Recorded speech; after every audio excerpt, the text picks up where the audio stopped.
Welcome back to Wicked and Twisted, where we're counting down the greatest horror movies ever made, one year at a time. For 1982, there wasn't really much of a choice. A movie so terrifying that audiences hated it when it was first released, only for it to become one of the most well-respected horror movies ever filmed.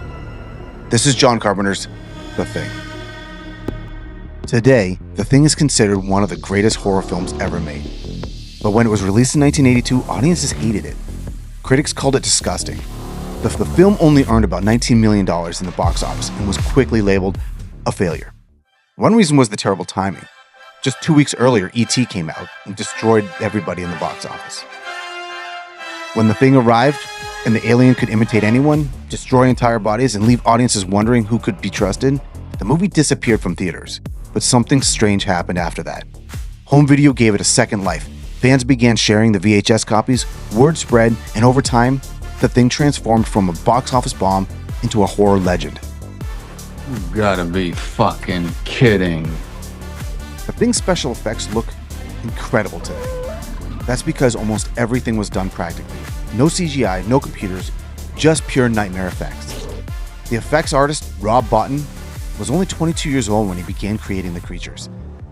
He worked so hard he reportedly ended up in the hospital from exhaustion. The famous chest defibrillator scene shocked audiences because nobody had seen anything like this before. The spider head sequence was built on animatronics, puppets, fake blood, and mechanical effects. Even now, more than 40 years later, many horror fans think the practical effects look better than even modern CGI monsters. The result wasn't just gore. It created something truly unsettling. A creature with no final form, a monster that could become anything. More than 40 years later, fans were still arguing about one question.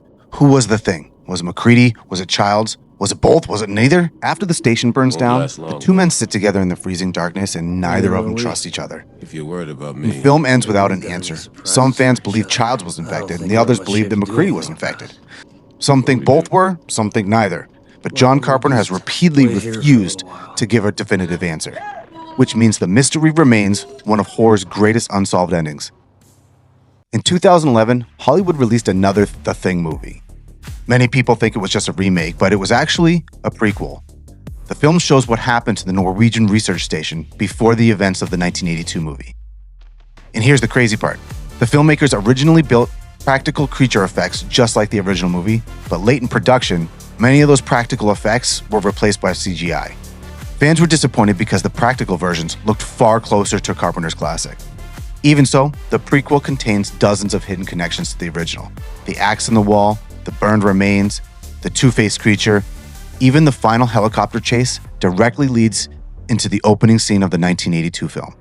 It's one of the few prequels that literally ends seconds before the original begins. The Thing went from box office failure to a horror masterpiece. Its practical effects still amaze audiences today. Its ending still sparks debate, and more than 4 decades later, it remains one of the most influential horror movies ever made. If you've never seen it, you're missing one of horror's greatest experiences. And if you have seen it, tell me, who do you think was infected at the end?